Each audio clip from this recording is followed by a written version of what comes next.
September 3rd, 1986. Missoula, Montana. A quiet street, a sleeping neighborhood. And in the bushes outside a modest home, a man crouches in the dark. He isn't a stranger. He isn't a drifter. He works for the homeowner. Within minutes, blood will drip across basement concrete.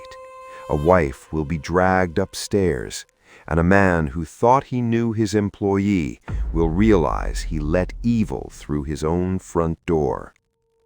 That night, a serial killer came face to face with his final victim, and he didn't walk out alive. This is the nightmare of Wayne Nance, the man many believe was the Missoula Mauler. Missoula in the 1980s felt safe, the kind of town where the mountains stood like guardians and neighbors waved at dusk.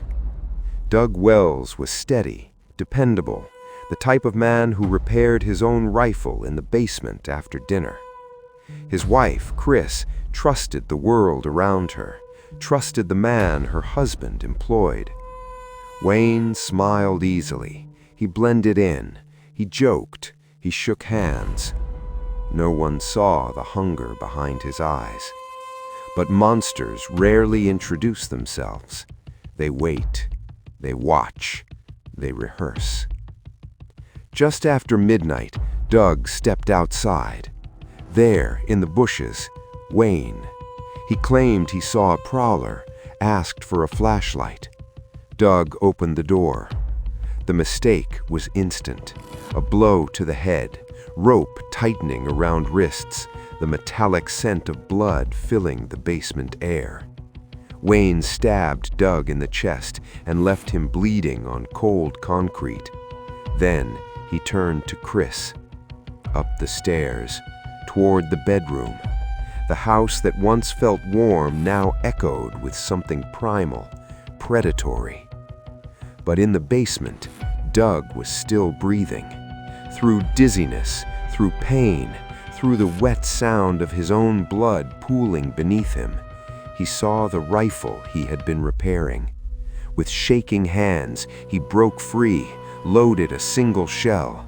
Above him, footsteps creaked on wood. Wayne was climbing. Doug raised the rifle. One breath, one shot. The blast shattered the silence. Wayne Nance fell. The predator had miscalculated.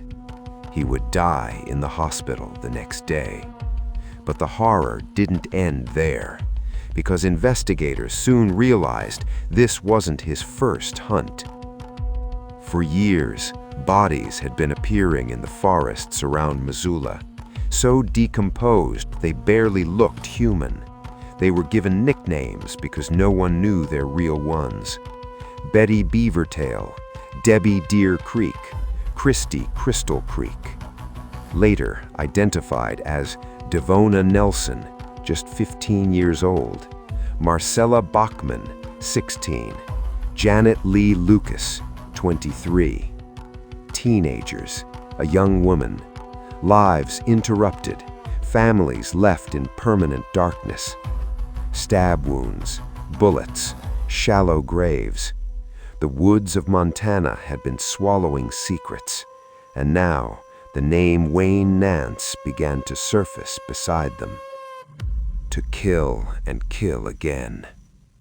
Accounts later described Nance as deeply disturbed, a young man obsessed with darkness, bragging he would kill before 19.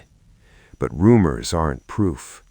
Then came the execution-style murder of Donna Lorraine Pounds.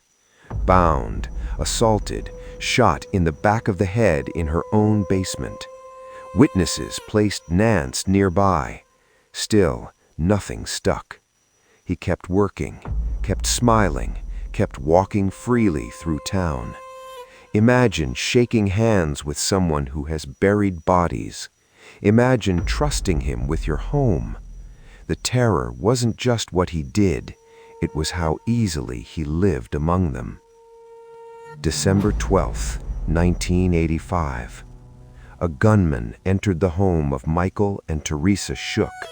He called himself Conan the Barbarian, a nickname, a performance, a game. He shot Teresa, stabbed Michael, locked 3 children, ages 7, 4, and 2, in a bedroom, then assaulted Teresa before killing her. He returned hours later to steal souvenirs, an elk statue, a hunting knife, silver dollars, and then he tried to burn the house down, with the children still inside. Smoke filled their lungs as they waited in the dark. By some miracle, the fire smoldered instead of roaring. They survived. Later, stolen items were found in Wayne Nance's home. The mask was cracking. When authorities searched Nance's belongings after his fatal shooting, the evidence was chilling. Stolen property, photographs with victims, connections that could no longer be ignored. He became the primary suspect in multiple murders, but he would never sit in court, never hear the words guilty.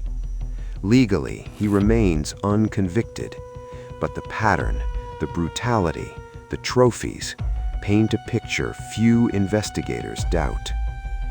Picture it again. A wounded man in a basement, a single shell in a rifle, footsteps approaching from above. If Doug Wells had hesitated, if his hands had slipped, if that gun had jammed, how many more forests would hold bones? How many more children would wake to smoke and silence?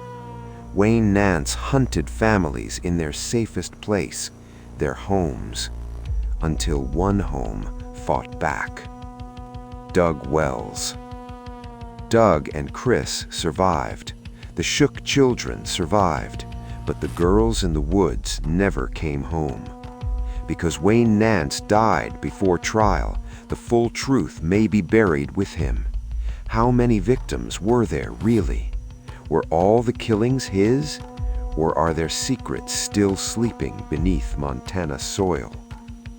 In Missoula, the mountains are quiet. The forests look peaceful. But somewhere in that wilderness lies the memory of a man who smiled in daylight and hunted in the dark. And sometimes the most terrifying part of the story is this: he wasn't a stranger.